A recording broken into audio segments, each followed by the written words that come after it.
I started working at the age of 10. With swimming, it was a 40-hour-a-week commitment. That's a working week on top of school. And so it feels like, in a strange roundabout way, I've been training for this my whole life.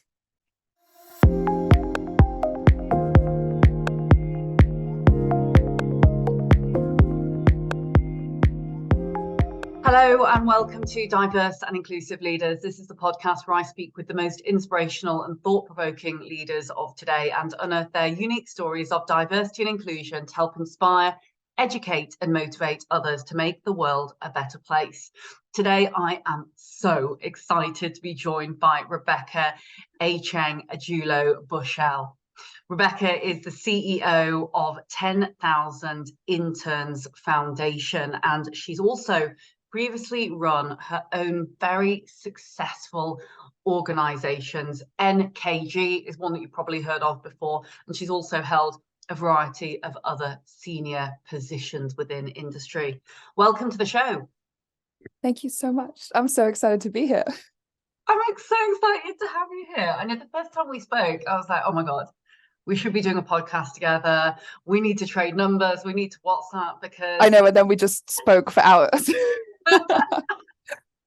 Exactly. And it's like just now, I feel like, sorry, this is like probably, TMI here, but I feel like I've known you for years. And I mean that really, truly, because coming across other female founders is quite a rare thing.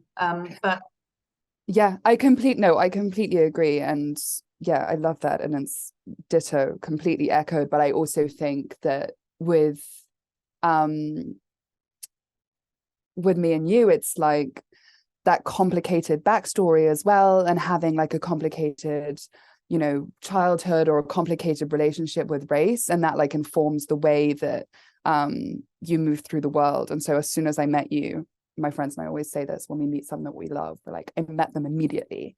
And I feel like I met you immediately. So it's great to be here. Thank you. Oh, I love that. I've totally met you immediately also. I'm sure that everyone who's listening to this podcast is like, oh my goodness, I feel exactly the same. But Rebecca, before we kind of dive deep into founderism and all those other great things that come with, tell us a little bit about how you came to be where you are today. Because you're obviously, doing great things, having only been in the new role for the last quarter. Yeah, actually, yesterday was my 3-month anniversary. So I'm through my probation period, hopefully. No, I'm kidding. So I'm the CEO of, as you very kindly said, the 10,000 Interns Foundation. That's newly expanded from an organization that I assume lots of you listening in London will have probably heard of, which is 10,000 Black Interns. And so I was approached for this job, I think back in March, actually. It's like the night of my birthday dinner and I was turning 28. And I was running my own company, NKG, as you said, and I got this kind of out of the blue email, and that's how I got here. Obviously, there's a huge amount of backstory, and there's a lot of context for why I received that email out of the blue. So a very quick whistle-stop tour.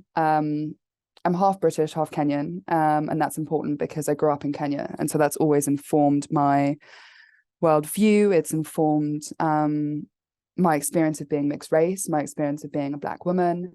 And it took me to very incredible places. So I think I was really fortunate enough to have a grounding in really strong kind of cultural literacy when I was really young. And I'm so thankful to my parents for that, for showing me other people and other places and other cultures, and that being really normalized. And so my first career, which I retired from before I turned 18, was as a professional athlete. And I think that, I can't overstate the importance that sport played in my life and still plays in the way that I operate as a CEO, and the way that I operated as a founder as well. So my career brought me back to the UK at the age of 13, and a couple of years after that, I think 15, 16, I was the first Black woman to swim for Great Britain. And so I had quite a lot of overexposure to kind of press and to media, and obviously the training made me tough and, kind of taught me time management and dedication, and, it kind of made me into someone that would keep pushing no matter what. But, it didn't really prepare me for the politics of my position. And so the media attention around, kind of the politics of my body and being like a Black woman, a Black athlete in the pool, was a lot to deal with at the age of 16. And I think that was definitely some of what kind of took me out of the sport. The other piece was education. I've always felt like, it was instilled upon me that the value of education could also, could not be kind of overstated. It was a luxury. My father was a freedom fighter and an academic, and my mom grew up in the north of England, from a kind of relatively deprived background. And so this was a huge opportunity. This is kind of their ticket out of the places that they came from, the situations that they were born into. And so for me, if it was education or sport, kind of education was going to win. And so I quit swimming. I went to Oxford, got my degree, and then I got into comms and moved to Paris, worked in financial services in communications for a while, and very quickly realized that, I had big ideas and I wanted to explore them. And so a couple of years later, I started my own communications agency. I think I was 24 when I founded NKG, or 23 actually, 23. And it grew and grew. We found our niche, we found our USP. We did communications and media strategy for social change organizations. So that was the kind of predominant thrust of our work, was helping organizations like 10K to platform their social change mission, their stories, to engage the people that they wanted to inspire to create the change that we all so desperately need. So lots of strings, lots of different paths that I've taken in a very short period of time. But I think, everyone says, God, you're so young to be in the position that you are, to have done what you've done. But I started working at the age of 10, with swimming. It was a 40-hour-a-week commitment. That's a working week on top of school. And so it feels like, in a strange roundabout way, I've been training for this my whole life. I almost don't know what to say, Rebecca, because, and anyone who knows me knows that I'm rarely lost for words, but the career that you have had and continue to have is truly phenomenal. And the amount of tenacity to be working so young, to be able to articulate so beautifully that journey from the pool through to running your own organization, through to going into the corporate world, through to explaining the background with which you've come from and how that plays out in the very senior role that you have right now, is something which is almost unexplainable.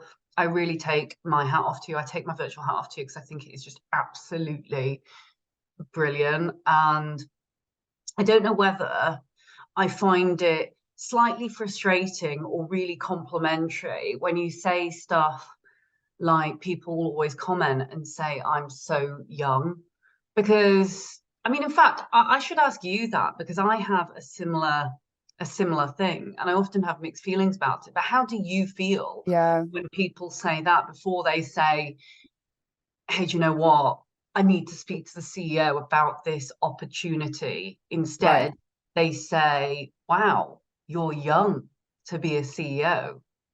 Yeah, it's really interesting. And I think, I know that I'm not alone in that experience. And I know that it is probably relatively gendered as well. I don't know if that same commentary is leveled at young male CEOs in the same way, with the same kind of tone. But a couple of anecdotes. I remember the first time I went to a kind of event for my current organization, And it was before I was kind of fully instated, and so I was just like fly on the wall, kind of went to go and see what it was about, had been invited by my now trustees. And so I got there and I wasn't wearing a name tag or anything because I was kind of meant to be covert. And obviously I run an organization now that creates internship opportunities for interns who are age 18 to 20-ish.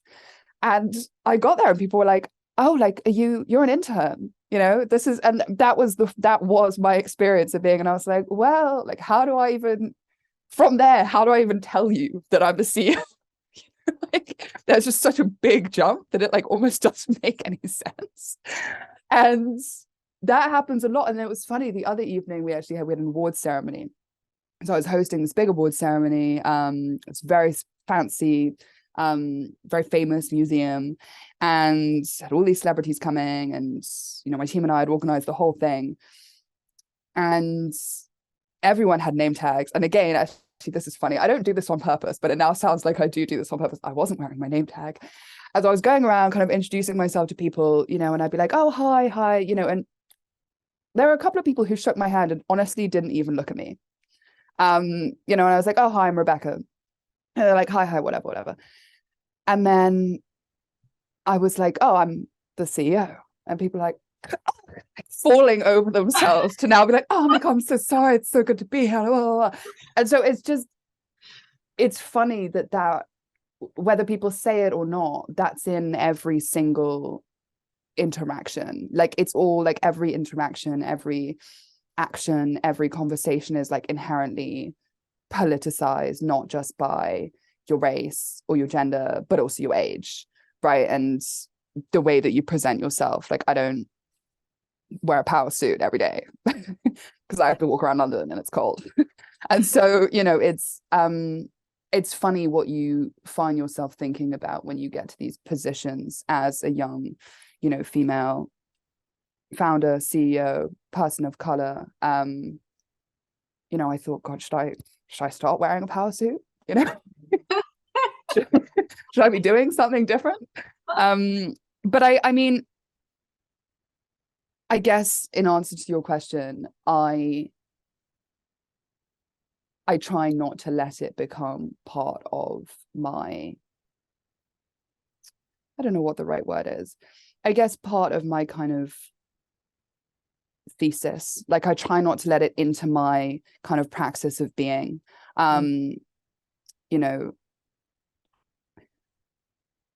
Race is everything, and I can't, it's a very binary thing. Like, I can't, that's part of my identity. That's who I am. I wear it on my skin. I wear it on my face every day. But in terms of gender and in terms of age, I'm like, I've got enough shit to deal with. Thank you.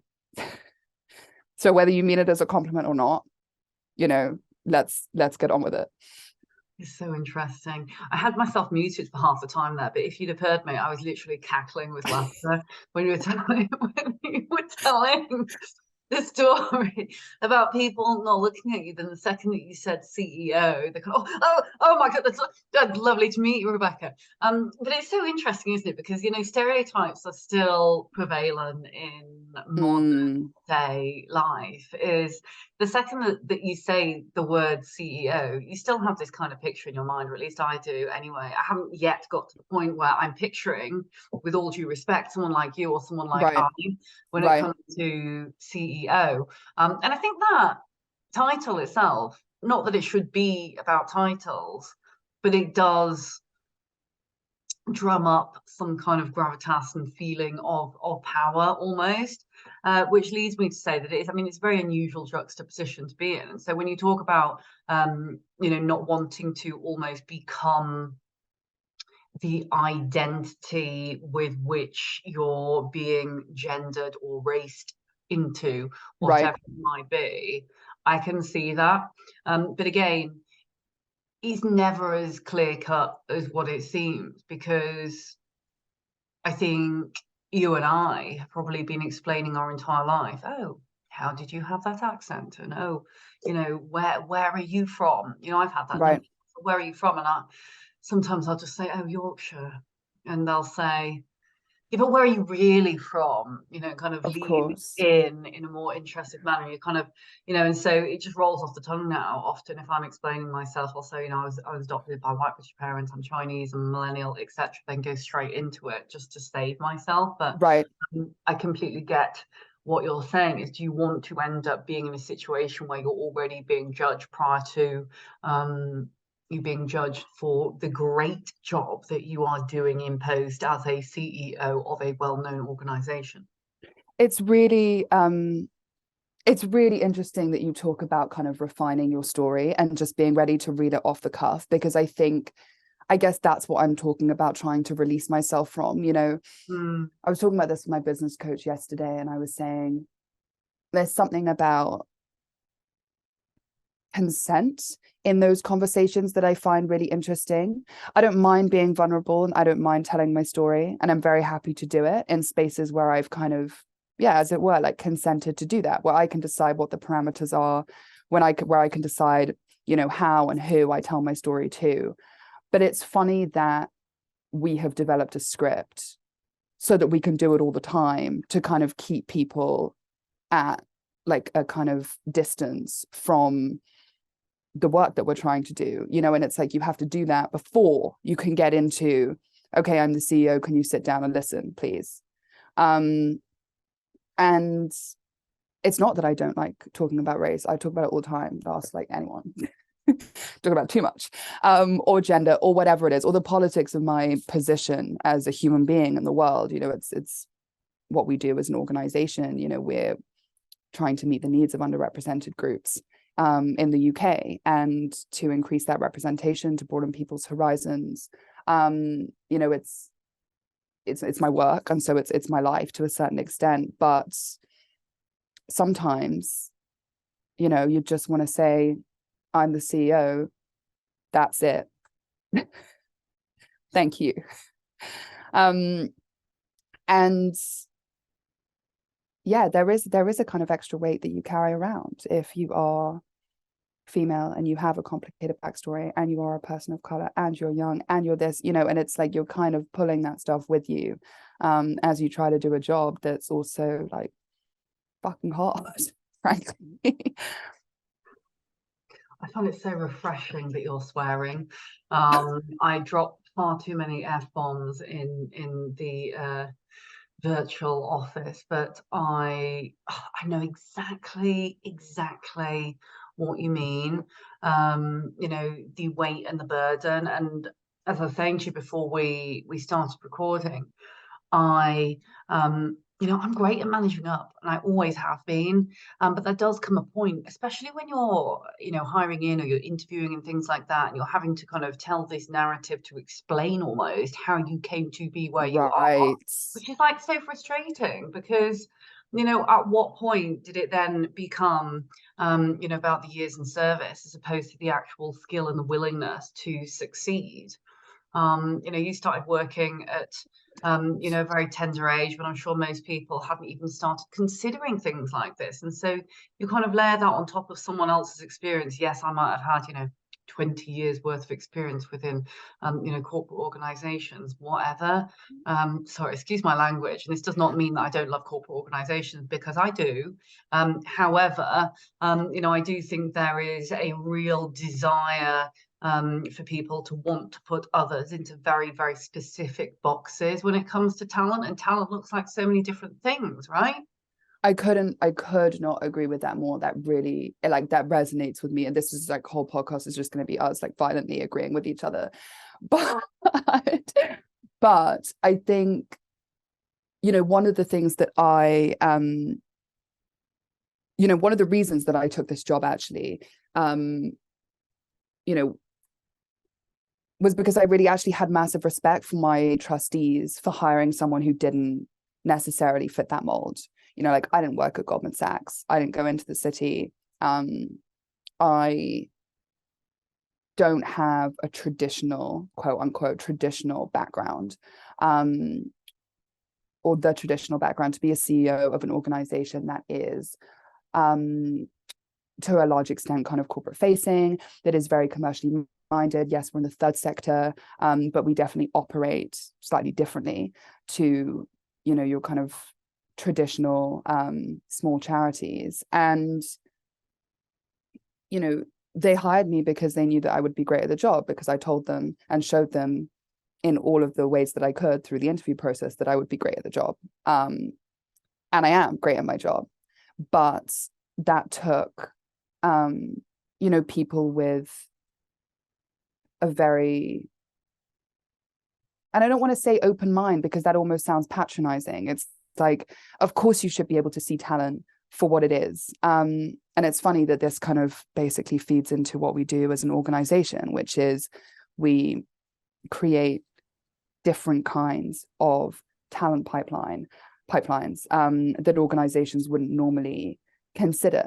And I still face those same conversations with companies who are like, well, actually, we need people to meet this, and this criteria.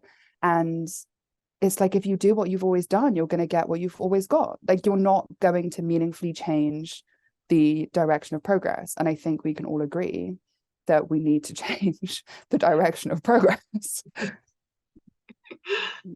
I love that we both have a dark sense of humor as well. And I'm really trying to stop nodding as like ferociously as what I am doing whilst you're speaking. But it does make a lot of sense that you would take the role due to the respect for your trustees, because ultimately, let's say trustees are, your boss, quote unquote, who wants to work for a leader that doesn't practice what they preach? Right. Too much have we heard words and no action in the, we need to do something different. It's more important that we talk about inclusion over diversity, yada, yada. And it's kind of like, well, if we've got time to debate it, then we could just be doing something else about it instead. But ultimately, what you also said in that very same sentence was, well, I didn't have the traditional background of a CEO. I didn't work for Goldman Sachs. And that sentence into itself, I mean, that's a brilliant quote, actually, because what is a traditional background? It just goes to show that we all believe that there is a traditional background. Yeah. You and I, as female founders and CEOs, still believe there is a traditional background. And, we also, I think, don't value in society as much as we should the benefits of a creative and an innovative mindset. So when I look at the background that you have and the fact that you've been for the University of Wisconsin doing African cultural studies and then done fine arts at one of the top universities in the world, well, that is incredible experience. And without having the creative mindset and without being truly innovative, I would argue that it is not possible to survive in a world that is more VUCA now than it ever has been. Yet my background coming from exec search and from talent, recruiting CEOs before now, I'd be looking at very commercial CFOs a lot of the time, because that is the brief. That's what I was trained to look for. And so it's interesting, yet also inspiring to see that society is now starting to value the uniqueness of background and the difference of experience, because creativity in the arts, I think, has got such a big part to play. I don't think it's all about working for these large management consultancies. Although it makes me smile when you say, oh, I didn't work for Goldman Sachs, because occasionally people would say to me, oh, where did you work then? McKinsey, Accenture. And I'd want to say, well, I applied for all of those roles on the graduate milk round and I didn't get a job at any of them, thanks very much, but I didn't. I would just say, no, didn't work for any of those. No, just ended up running my own business over the years and kind of playing it down like that. But it's, no, it's really, it's weird, because I think I spent a lot of my time in my early 20s, like thinking about this and thinking about, I was so aware of the untraditional route that I was taking, even as I was taking it. So it wasn't just that I found myself in this position and looked back and thought, oh, you kind of like fucked up a little bit, It's like, it was more like, okay, well, my first rebellion was quitting swimming and quitting the Olympic team. And that was a kind of untraditional thing to do, given I'd spent 10 years of my life devoted to sport. And then I went to university, and I guess my parents assumed that I'd study politics and economics. And, you know, I was like, I'm gonna study fine art at Oxford instead. And, you know, okay, fine, whatever, it was still Oxford, but it's not like that big a rebellion. I'm not a very rebellious person. And, you know, so it was like I was taking those steps. And when we left university, you know, everyone was like, we've got to go to London, like, we've got to become lawyers, like, we've got to go work, you know. And I was like, I'm going to move to Paris. You know, people are like, you don't speak French, you know, you don't have a job, like, what are you going to do there? And I was like, it's really important that I move to Paris, so that's what I'm going to do. And I learned French, obviously, because I had to. And you know, I started working, and I was kind of feeling my way. And I think that I've observed myself taking untraditional roads since, I don't know, since time immemorial, you know, since the very beginning. I guess, you know, being a Black swimmer was an untraditional road to take as well. And I've been really frustrated with myself at points in time about that. You know, I remember when I started my own company and I put all of my money into it, and loads of other people's money into it as well. And I was in my mid-20s, and my friends were just getting promoted, and, you know, people would be like, oh, you know, that little thing that you're doing, you know, Rebecca's just like bumming around, like, Rebecca doesn't have a real job. And it was terrifying. And I was like, you know, shit, I'm 25, I don't have any savings, I don't have a traditional career path, and I really hope, I bloody hope that this works out. And there was a big leap of faith. And I think that it's really easy now, given the position that I'm in, given the job that I have, given the kind of credibility that my non-traditional background now brings, because it's worked out for me. It's really easy to say, you know, oh, well, I did all of that stuff on purpose, you know, or that was a path that I was charting, and I always knew that it was going to work out. And I have a lot of faith in myself, and I know that within the things that are within my control, I will always deliver them. But I didn't know it was always going to work out. And I think there's something quite scary about taking non-traditional paths, and that is why people don't do it more, because it is terrifying. And if you don't have generational wealth to fall back on, and if you don't have a safety net, then you are really at sea, alone, trying to do something very difficult in a non-traditional way. I don't know how many more times I can say traditional, but that's it. Essentially, what you're saying is have faith in yourself, have faith in fuck-ups and rebellion.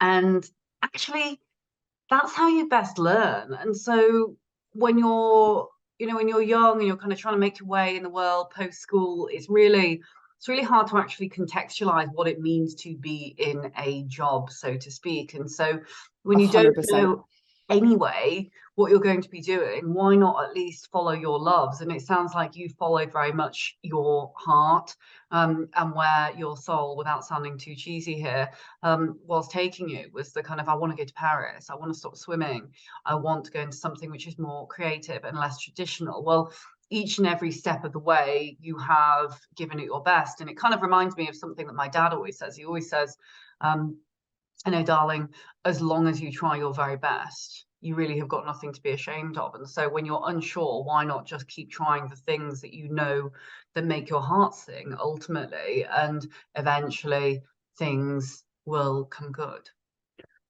I think that's so right. And I think it's interesting that you bring up shame, because I think that plays into it a lot, right? And you know, what's interesting is, I guess, two people who don't necessarily come from privileged backgrounds saying, you know, you can still follow an untraditional path, because a lot of the time we hear this rhetoric from people who have safety nets and are able to do it financially or otherwise, and they're like, well, you know, just intern for 5 years, you know, and then you can do the thing that you want to do. And it's like, that's not possible for everybody. And so I think it's contextualizing, you know, what does risk mean for you, and knowing that people have different risk appetites, but that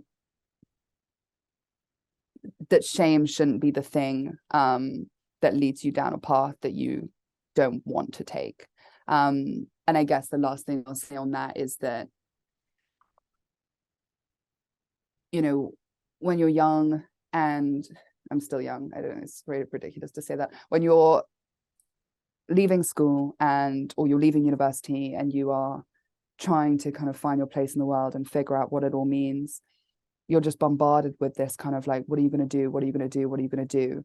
And I think that a more interesting question is like, what do you want your life to look like? What do you want it to feel like? And you have to follow that and find the answers to that question, because that will tell you what you're going to do. I love that. I absolutely love that. And that is so true. I've suddenly gone back in my mind to the careers library in sixth form and wondering what it all means.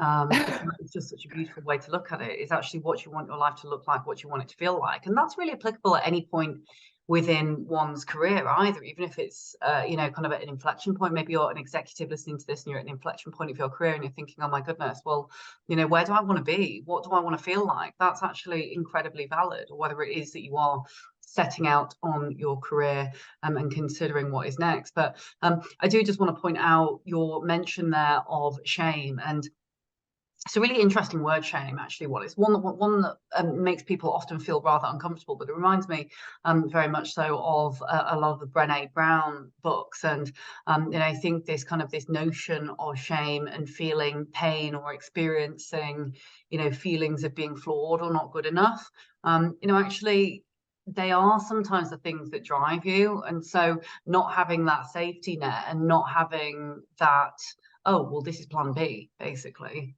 to fall back on, it almost drives you harder and faster to do what you're great at.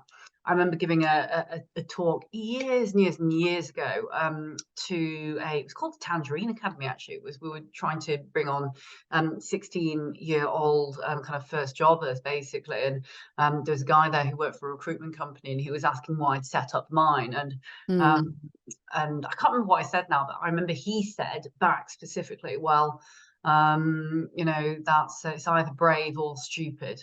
And I thought, well, didn't really know what to think of that, to be fair. But I don't think it really crossed his mind whatsoever, the fact that actually not everyone necessarily has that choice. And so yes, giving it your all because it's all you have to do it's not the same for everyone. It's ridiculous to think that everyone starts from the exact same place in life, which is it's equity, right? Isn't it? Absolutely. And I think I've been really fortunate in that my parents really kind of let me explore what I wanted to do, and they didn't put a huge amount of pressure on me. I know that there were moments when my stepdad was like, are you gonna get a real job? But I think that there are kind of almost two sides to this as well. It's not just that people have the safety net or they have a plan B or they have a backup plan. The other way that people can find themselves in spaces that they don't necessarily want to be, doing things that they don't necessarily want to do, is because of the pressure, to perform, achieve a certain thing, provide for your family. I know a lot of people who still send money back home. And those are also really complicated realities and really like valid truths. And I think that it's just, I guess what it comes back to at the end of the day is empathy, right? And really ensuring that through everything you do, and I think it's the thing that I, hold as most important to the way I conduct myself as a leader, the way I exist in the world as just a human being is with empathy for people's difference, for people's different choices, for the reasons why people might be in the place that they're in or the way that they are. And I think that it also makes you an effective leader. It helps you make decisions better. It helps you meet the bottom line. And it's, there's not just a moral case for empathy, there's a business case as well. Totally. And empathy is a rare, well, That sounds rather cynical, doesn't it? However, Hard empathy not is to be right rare. now. It's a rare commodity. I've said this a number of times, but empathy, emotional intelligence, all those kind of great things, they're qualities that leaders haven't necessarily had historically. And the modern day leader that exists in this hybrid virtual world has to have that in abundance.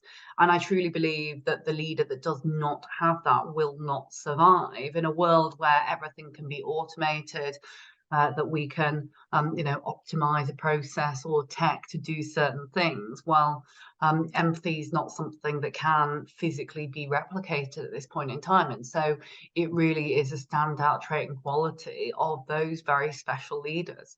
Now, being conscious of time, so now I said, oh yeah, I'll have you off in half an hour. Like, oh my goodness, really out of time. I have to ask two quick questions before we wrap up.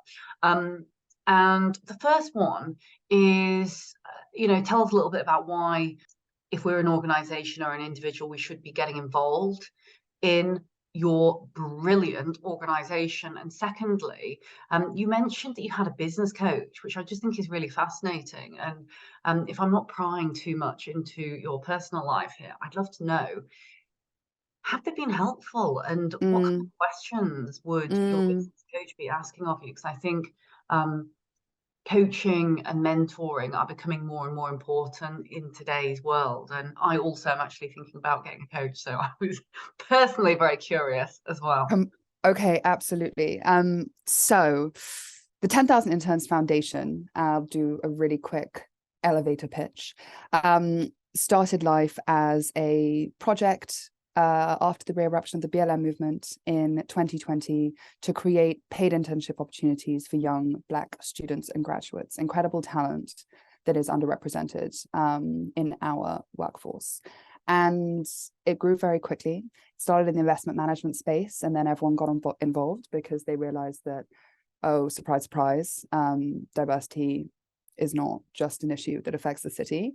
And so we expanded. We became 10,000 Black interns, and the program is very straightforward and very simple. So essentially, we gather an incredibly talented pipeline of underrepresented talent in the 10K BI program. It's obviously Black students and graduates, and we ask firms to pledge internship opportunities that are a minimum of 6 weeks long and pay a minimum of a local living wage. And then we match that talent with those opportunities and we create paid internships. It's been incredible. We have been just over 2 years in the running. We've created 2,500 paid internships already. And we've just launched a new program for students with disabilities. And so that is disabled people, students and graduates in the UK of all ethnicities. And that is a completely distinct program that we launched about a month and a half ago. And it is going incredibly well. And firms have signed up and interns have applied. And we're really excited about not just the growth and expansion of the charity, but also the intersectionality that we can start to kind of see coming into play as students are eligible for both programs and therefore get double the opportunity, as they should. So beyond that, if you're still asking why should we get involved, then you probably have more questions to ask yourself. But it's not just an opportunity, to make a difference, to make a positive impact, to, drive forwards the change that we desperately need. It's also an opportunity to learn, to change your processes and structures and hiring practices, to really question whether the things that you have in place are fit for purpose as we try to include more diverse voices in business discussions. And we know, because research tells us, that those companies that are winning the diversity race are also winning when it comes to profit, when it comes to turnover, when it comes to the bottom line. And so again, as with empathy, the business case is crystal clear and the moral case is clearer still. Superb. And the final question on the coaching. final question on coaching. So I will talk about this because we've just launched this disability program, and obviously mental health falls within that. That's within our eligibility criteria. And I'm a big advocate for therapy. Like, everyone go to therapy. And so that is, something I live by in my personal life. I think that we all have a lot of work to do to understand ourselves better, and therefore to better relate to other people. And if we do that in our personal lives, why wouldn't we take some kind of stab at that in our professional lives as well? So when I started this job, one of my trustees said, listen, you need to have somebody to talk to, somebody independent. One of the things about being a CEO is that you are alone in that job. Your team laugh differently when you're not there, and your trustees want something from you all the time.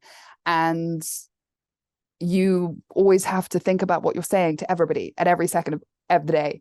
And so there's a space that's created with a business coach where not only do you have that kind of, I was joking about the therapy thing, but not only do you have that person that you can actually say, and this happened, and it felt really unfair, because you can't in your business and working life turn around and say somebody, that's really unfair. And I feel really upset about it. So it's that person that you can really unload to in a very truthful and honest way.